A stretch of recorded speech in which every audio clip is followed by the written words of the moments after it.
Welcome to InfoStream, your daily current. Unsure what to listen to? Turn to us for today's headlines. Stay informed. Trump visits Israel for hostage release and Sunni trade war intensifies. Dutch government takes control of Nexperia. Madagascar faces political instability. Government shutdown impacts Smithsonian. Cameroon election outcome. Uncertain bus crash kills 42 in Ukraine. Massive Gaza prisoner exchange occurs. Canada and India restore relations controversy. Reclusion of criminal journalists. Causes kidnapped to hunting journalists. Carmakers. Scam record. Dieselgate trial. Vodafone UK experiences. National alert UK experiences.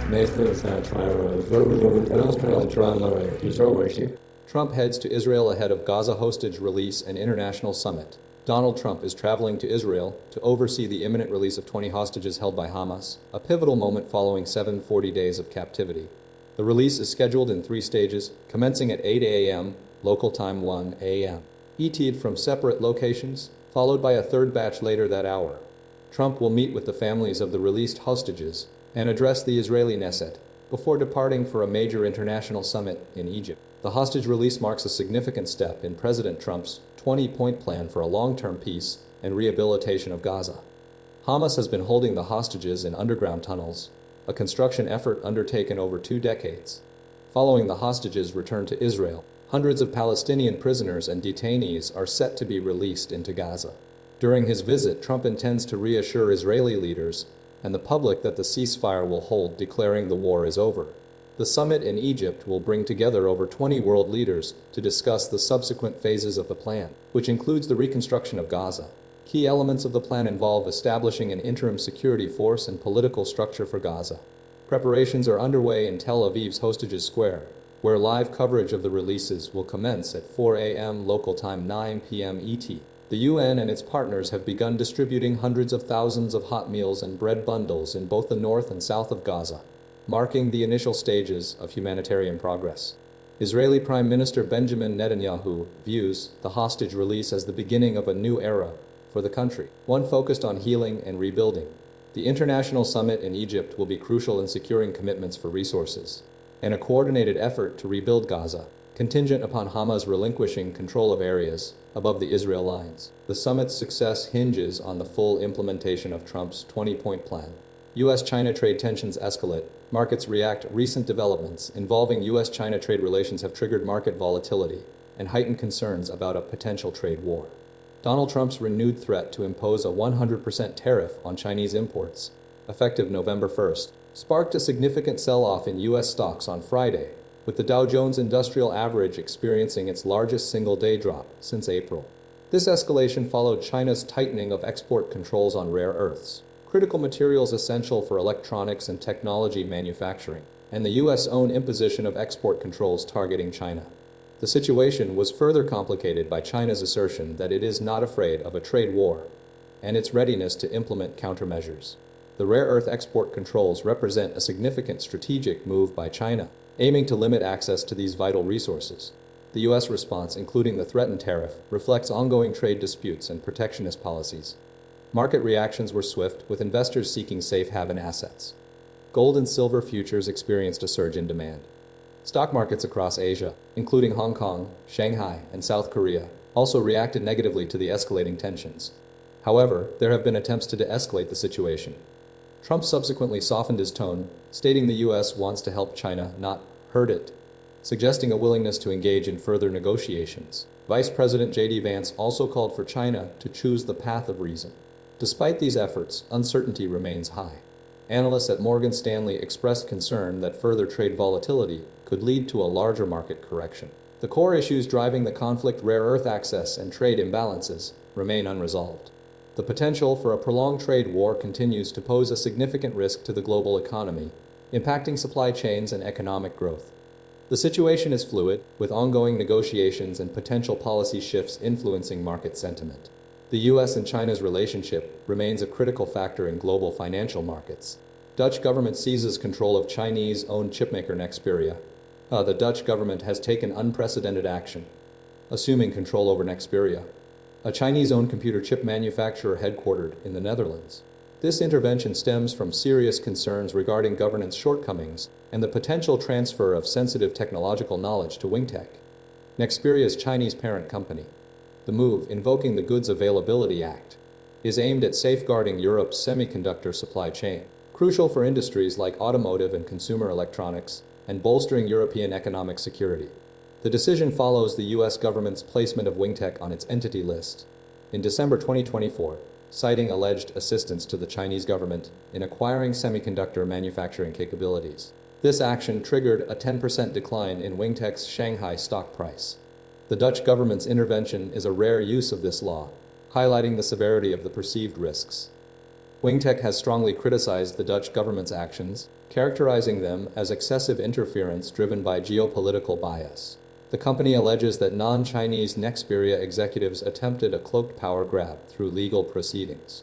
Furthermore, Wingtech's chairman Zhang Zizeng was suspended from Nexperia's boards following a court order. The situation is further complicated by ongoing trade tensions between the US and China, with President Donald Trump's imposition of potential 100% tariffs on Chinese exports adding to the pressure. While the Dutch government maintains that the timing of its intervention is coincidental, the US and Netherlands typically cooperate on export controls within the semiconductor industry. Nexperia, a major producer of simple computer chips like diodes and transistors, as well as advanced semiconductors used in electric vehicles and AI data centers, is now subject to increased scrutiny. The Dutch government's primary concern is the potential loss of crucial technological capabilities, which it believes could pose a risk to European economic security.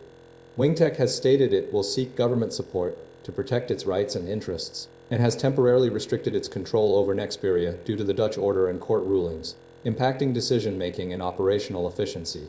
The company was previously forced to divest ownership of a facility in Newport, UK, due to national security concerns. Madagascar gripped by political crisis as military influence grows. Madagascar is experiencing a severe political crisis characterized by escalating protests, military intervention, and disputed claims of a power seizure attempt. The unrest, initially sparked by youth-led demonstrations against water and power shortages, unemployment, corruption, and the cost of living crisis, has dramatically intensified with the involvement of the powerful military unit Capsepsat. Opposition leader Sami Awami reports that Capsat effectively controls the country, citing the unit's appointment of a new army chief of staff, General Demosthene Picolas, without consulting appointed ministers. President Andry Rajoelina declared an attempted illegal seizure of power, condemning the actions as a destabilization effort. He called for national unity and defense of the constitutional order. Capsat, however, asserted its control over the armed forces, with Minister Manansoa Derama Sinjaka Rakoto Aravello publicly endorsing General Picolas's appointment. Protesters, organized under the banner of Gen Z Mada, successfully reached May 13 Square, a pivotal location in previous uprisings, declaring it the square of democracy, and vowing to continue their struggle until Rajoelina resigns. Unexpected support for the protest came from Capsat, with soldiers leaving barracks to join demonstrations, following reports of a shootout resulting in one soldier's death. Air France suspended flights to Antananarivo due to the heightened security situation. The UN Human Rights Chief Volker Turk has urged security forces to cease using disproportionate force, noting at least 22 deaths and 100 injuries. President Rajoelina disputes these figures, claiming only 12 deaths involving looters and vandals. Madagascar's history of uprisings, including mass protests in 2009, underscores the nation's instability. The country, despite abundant natural resources and a poverty line of 75%, faces significant challenges with only one-third of its 30 million people having access to electricity. The ongoing crisis highlights the deep-seated political and economic issues within Madagascar, compounded by the increasing influence of military forces in the nation's governance. Government shutdown disrupts access to Smithsonian institutions and National Zoo. A protracted government shutdown continues to severely impact access to cultural institutions and recreational spaces across the United States. The Smithsonian Institution, encompassing 19 museums, and the National Zoo, announced closures beginning October 12th, following a 3-week funding lapse. This closure mirrors a similar situation experienced during the 2018-2019 shutdown, extending the disruption to visitors. The shutdown's impact extends beyond the Smithsonian. Numerous federal agencies remain operational, but with significant limitations, including furloughed employees and reduced services. Over 1.4 million federal employees are affected, adding to the strain on the economy and public services. The Smithsonian's closure has generated considerable disappointment among tourists and visitors. Many planned visits to the National Museum of Natural History and the National Zoo were abruptly canceled, disrupting travel plans and leisure activities. Visitors expressed frustration over the unexpected closures and the inability to access the institution's renowned collections and exhibits. The ongoing political impasse between the Republican and Democratic parties remains the primary cause of the shutdown. Despite repeated calls for compromise, negotiations have stalled, with each side blaming the other for obstructing a resolution. Republican lawmakers, primarily, are seeking spending cuts and policy changes, while Democrats are demanding increased funding for social programs and infrastructure. The disruption is impacting not only tourism, but also research and educational activities. Scientists and researchers at Smithsonian facilities are facing delays and limitations in their work, and students are missing out on valuable learning opportunities. The situation underscores the broader economic consequences of the shutdown, including lost revenue for businesses and potential harm to the nation's reputation.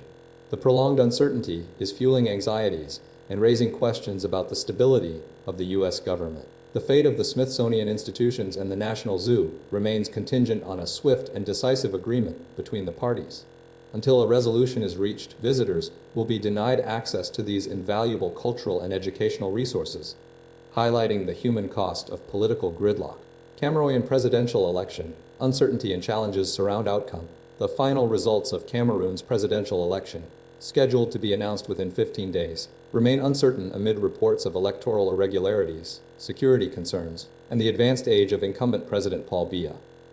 Biya, seeking a record 8th consecutive term, faces 9 opposition candidates, including former allies and appointees, in a contest marked by skepticism regarding the fairness of the process. The election's significance lies in Biya's status as the world's oldest head of state, raising questions about his capacity to govern effectively. Several challenges threaten the integrity of the vote. Opposition candidates have voiced concerns about voter fraud, citing issues such as multiple ballots instead of single ballots and a cumbersome counting process. Furthermore, separatist tensions in the English-speaking Anglophone regions persist, with attempts to bar residents from voting and clashes between security forces and supporters of Issa Karoma Bakary.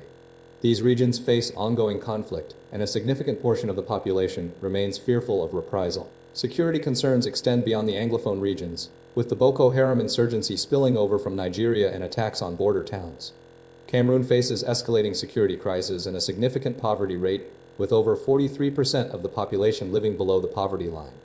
Despite Biya's promises of change, particularly in the northern region, which accounts for nearly 20% of eligible voters, skepticism remains regarding his ability to address the country's deep-seated problems. Approximately 8 million voters, including over 34,000 overseas, are eligible to vote at more than 3,100,000 polling stations. The election's outcome is considered crucial for Cameroon's future, particularly given the country's history of political instability and the challenges posed by regional conflicts and economic hardship.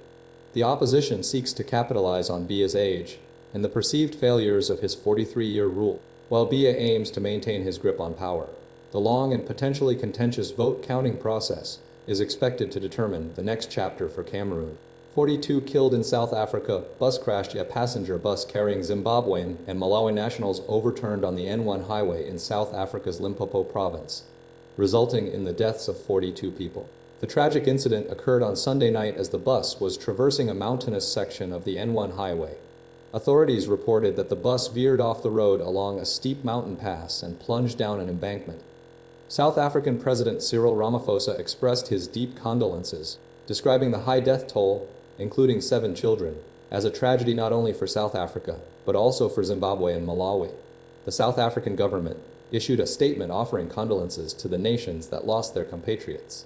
The bus was traveling from the city of Keberha in the Eastern Cape when the accident occurred. While the exact number of passengers on board remains unclear, initial reports indicate that the bus carried 18 women and 17 men, in addition to the 7 children who perished. Furthermore, 49 individuals sustained injuries as a result of the crash. Local transport officials stated that the bus ran off the road due to the challenging mountainous terrain. An investigation has been launched to determine the precise cause of the accident, though the immediate factors leading to the loss of control are yet to be established. The South African government's statement emphasized the importance of supporting the affected families and communities. The incident highlights the dangers of travel through mountainous regions and underscores the need for continued safety measures within the transportation sector. The investigation is ongoing, with authorities seeking to ascertain the specific circumstances surrounding the devastating crash. The tragedy has prompted a national outpouring of grief and support for those impacted by this devastating event. Trump may provide Ukraine with Tomahawk missiles amid escalating tensions. Aide at U.S. President Donald Trump is considering supplying Ukraine with Tomahawk cruise missiles, a move that would significantly escalate the ongoing conflict with Russia. This development follows a weekend phone call between Trump and Ukrainian President Volodymyr Zelensky, during which Zelensky advocated for increased military support, specifically focusing on air defense and long-range capabilities. Trump's response to Zelensky's request was ambiguous, stating, "We'll see, I may," regarding the provision of Tomahawks. He emphasized that such a move would represent a new step of aggression in the war. The Tomahawk missiles, with a range of 500 kilometers S-1 500 miles, would place Moscow within reach, intensifying the strategic implications of the conflict. Russia has repeatedly warned against supplying these missiles to Ukraine, fearing a major escalation of tensions and a detrimental impact on U.S.-Russian relations. Kremlin spokesman Dmitry Peskov expressed extreme concern regarding the potential delivery of Tomahawks, highlighting the currently dramatic moment in the conflict. Peskov pointed out that Russia would be unable to determine if the missiles carried nuclear warheads, further amplifying the potential for escalation. Former Russian President Dmitry Medvedev amplified Peskov's concerns, stating exactly on social media, adding that the delivery of Tomahawks could end badly for everyone, and first of all for Trump himself. This reflects a history of online sparring between Trump and Medvedev. Ukraine has persistently requested long-range missiles, seeking to strike Russian cities beyond the immediate battlefields as they weigh up launching counterattacks. The prospect of Tomahawks represents a substantial shift in U.S. policy, and Moscow's reaction underscores the high stakes involved in the conflict. The situation remains fluid, with both sides prepared to respond to any perceived escalation. The delivery of these missiles could fundamentally alter the dynamic of the war, and the potential consequences are considerable. Massive prisoner exchange part of Gaza ceasefire as part of the newly brokered ceasefire agreement between Israel and Hamas. A significant exchange of Palestinian prisoners and detainees occurred, involving nearly 2,000 individuals. The exchange comprised two primary categories: 250 long-term Palestinian prisoners held by Israel and 718 individuals taken from Gaza since October 7, 2023. These figures were compiled from lists released by Israel's Ministry of Justice, MOJ, and the Palestinian Prisoners Media Office, a PMO. The 2 to 50 long-term prisoners released were all male and none were under 18 years of age. Detailed information regarding their affiliations was provided. 157 were listed as members of Fatah, the governing party of the Palestinian Authority, which administers the West Bank. 65 were affiliated with Hamas, 16 with Palestinian Islamic Jihad's PIJ, 11 with the Popular Front for the Liberation of Palestine SPFLP, and 1 with the Democratic Front for the Liberation of Palestine DFLP. The oldest prisoner released, Samir Ibrahim Mahmoud Ibu Nima, a Fedar member from Jerusalem, had been imprisoned since 1986 and is 64 years old. Conversely, the youngest released prisoner, Mohammed Hussein Abdelaziz Abu Hadid, affiliated with Hamas, is 39 years old and was detained in March 2023. Regarding the 718 detainees from Gaza, the available data indicates a smaller demographic composition, with only 2 women and 5 individuals under the age of 18. These individuals were released as part of the broader truce. The exchange represents a crucial element of the ceasefire, facilitating a potential pathway towards a more sustainable resolution to the ongoing conflict. The release of these prisoners highlights the complex negotiations and humanitarian considerations involved in the delicate process of achieving a lasting peace. The data underscores the significant number of individuals impacted by the conflict and the importance of facilitating their return to normalcy. Thawing Canada and India rebuild relations following diplomatic strains. Recent diplomatic engagements between Canada and India signify a significant step towards repairing relations that severely deteriorated in 2023 following the assassination of Hardeep Singh Nijjar, a prominent Sikh separatist leader in Canada. Canadian Foreign Minister Aneda Anand undertook her inaugural official visit to India, engaging in extensive discussions with her counterpart, S. Jaishankar, and Prime Minister Narendra Modi. Modi emphasized the importance of Anand's visit in imparting new momentum to the bilateral partnership. The relationship suffered a dramatic downturn when Canadian Prime Minister Justin Trudeau publicly accused India of involvement in Nijjar's murder, a claim vehemently denied by New Delhi. This accusation led to a complete breakdown in diplomatic ties, resulting in the suspension of visa services and the expulsion of top diplomats from both nations. The substantial Indian diaspora, numbering nearly 1.7 million, residing in Canada, keenly observed these developments. Following the meetings, both countries announced a series of measures designed to rebuild trust and cooperation. These include the initiation of ministerial-level discussions focused on bilateral trade and investment. A joint statement highlighted the potential for enhanced economic cooperation and the ability to address global vulnerabilities within shifting geopolitical alliances. Recent progress towards reconciliation has been evident, with Prime Minister Justin Trudeau and Prime Minister Modi holding a bilateral meeting during the G7 summit in Canada in June. Subsequently, Canada and India appointed new high commissioners to each other's countries. Furthermore, Foreign Minister Anita Anand and S. Jaishankar engaged in meetings on the sidelines of the United Nations General Assembly session in New York in September, demonstrating a continued commitment to dialogue and normalization. The steady progress indicates a concerted effort to overcome the diplomatic impasse and foster a renewed partnership between the two nations. Taliban ministers' inclusion of female journalists sparks controversy. The recent press conference held by Afghan Taliban Foreign Minister Amir Khan Muttaqi at the Afghan embassy in Delhi, attended by female Indian journalists, has ignited significant controversy and highlighted ongoing concerns regarding the Taliban's human rights record. Following widespread outrage over the exclusion of women from Muttaqi's initial press event on Friday, the second conference was convened to address the criticism. Muttaqi attributed the initial exclusion to a technical issue and a short-notice invitation list, asserting it was unintentional.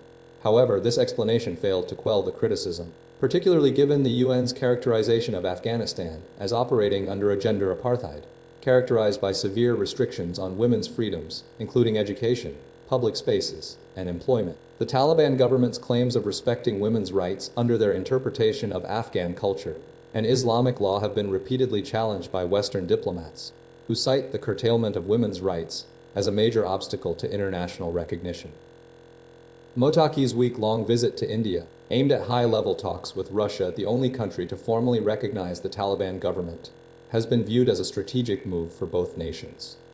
India's decision to reopen its embassy in Kabul, previously closed after the Taliban takeover, represents a key element in this evolving relationship.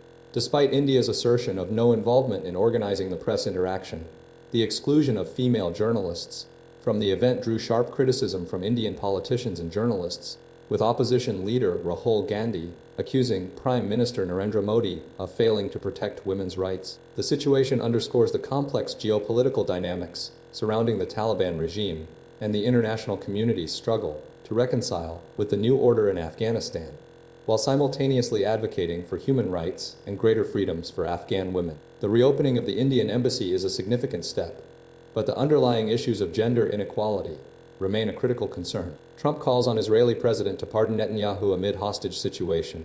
Donald Trump has issued a direct appeal to Israeli President Isaac Herzog to pardon Benjamin Netanyahu, a move occurring amidst the ongoing crisis involving Israeli hostages held by Hamas. The CNN report details Trump's request, highlighting the strategic and political considerations driving the call. Sources indicate Trump believes Netanyahu's potential pardon could be a crucial step in securing the release of the hostages and to escalating the conflict in Gaza.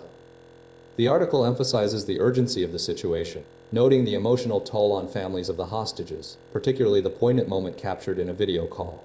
The video call itself provides a stark illustration of the desperate hope shared by families. Matan Zangaukar, the mother of a hostage, is visibly moved as she speaks directly to her son, conveying a message of reassurance that the war is over and that he is on his way home. This private exchange underscores the profound anxiety and unwavering love that characterize the family's experiences. The CNN report doesn't delve into the specifics of the negotiations or the demands of Hamas, but it does focus on the human element of the crisis. The article suggests that Trump's intervention represents an attempt to leverage diplomatic pressure and potentially offer a solution that might not be immediately apparent to other international actors. The focus remains on securing the release of the hostages, a priority for the United States government. The emotional impact of the video call serves as a powerful reminder of the stakes involved in the conflict and the critical need for a resolution that prioritizes the safety and return of all those held captive. The situation remains volatile, with ongoing efforts concentrated on diplomatic channels and military operations. Lloyds faces the Tubankar finance scandal. Redress costs Lloyds banking group is bracing for a significant financial impact from the ongoing car finance scandal, now estimated to cost the company nearly $2 billion in compensation payouts. Following the Financial Conduct Authority's FCA proposed compensation scheme, unveiled last week, Lloyds has increased its allocated funds to $800 million, bringing the total to almost $2 billion. The scheme targets millions of drivers who entered into unfair finance deals between 2007 and 2024, involving hidden commission payments and problematic contracts.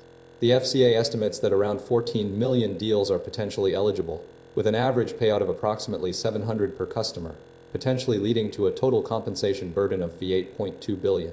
This figure is significantly higher than previous estimates, driven by the increased likelihood of a greater number of historical cases qualifying for redress.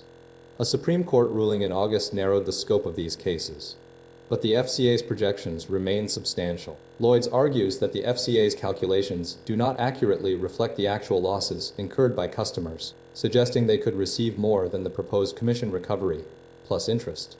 Close Brothers, another major lender exposed to motor finance compensation, is also preparing to increase its provision from $165 million, reflecting the uncertainty surrounding the final compensation requirements. Consumer campaigners are urging lenders to accept the FCA's proposals to expedite the redress process, while Investment Director Russ Mudd suggests the situation remains fluid. The FCA scheme is designed to be free for consumers, though interest rates will be lower than those seen during the PPI scandal. The overall impact of this scandal represents a considerable financial risk for Lloyds and other lenders involved. The situation highlights ongoing concerns about transparency and fairness in the car finance industry, and underscores the potential for significant liabilities. The FCA's proposals are currently under consultation, adding further uncertainty to the timeline and ultimate cost. Dieselgate trial opens, carmakers face emissions cheat allegations. A major class action lawsuit against 5 leading carmakers, Mercedes, Ford, Peugeot Citroën, Renault, and Nissan, has commenced at the High Court in London, marking the latest stage in the Dieselgate scandal. The trial centers on allegations that these manufacturers intentionally used illegal software, dubbed defeat devices, to manipulate emissions test results, prioritizing sales over environmental regulations. Opening arguments highlighted a deliberate choice to prioritize customer convenience, leading to significantly higher pollution levels in real-world driving conditions. The case, involving 220,000 car owners, stems from the 2015 discovery of Volkswagen's use of defeat devices to lower nitrogen oxide emissions during tests. This software activated emission-reducing systems only when tests were in progress, reverting to higher emissions during normal use. The Center for Research on Energy and Clean Air reports that excess nitrogen oxide emissions contributed to 124,000 premature deaths and 98,000 new asthma cases in the UK and Europe between 2009 and 2024. Defendants argue the allegations are scientifically illiterate and lack merit, asserting the features were appropriate and necessary for well-designed diesel engines. However, plaintiffs contend the manipulation constituted a breach of EU rules. The trial is the largest class action in English and Welsh legal history, potentially affecting 1.6 million car owners. Volkswagen, already implicated in the scandal, has paid over $32 billion in fines and compensation, primarily in the US, after settling a previous class action for $193 million. The current trial's outcome could influence similar claims against 9 other carmakers. Campaign groups, including Mums for Lungs and Rosamund Adu Kissy Deborah C., whose daughter died from air pollution, were present outside the court. A judgment is not expected until summer 2026, and the companies involved maintain the claims are without merit. The main trial is expected to conclude in December, with legal arguments extending until March 2026. Vodafone UK experiences national broadband and mobile outage. Vodafone UK is currently grappling with a significant service disruption affecting a substantial number of its customers.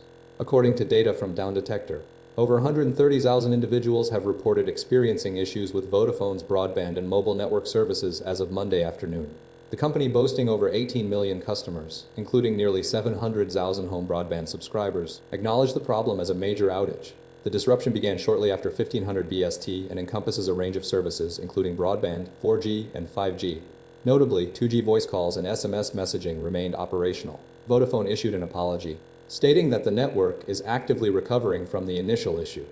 Customers have been encountering difficulties accessing Vodafone's customer service channels, along with the company's website and mobile app, which typically provide network status updates. Social media platforms have been flooded with complaints describing complete outages and frustration among customers unable to access online services.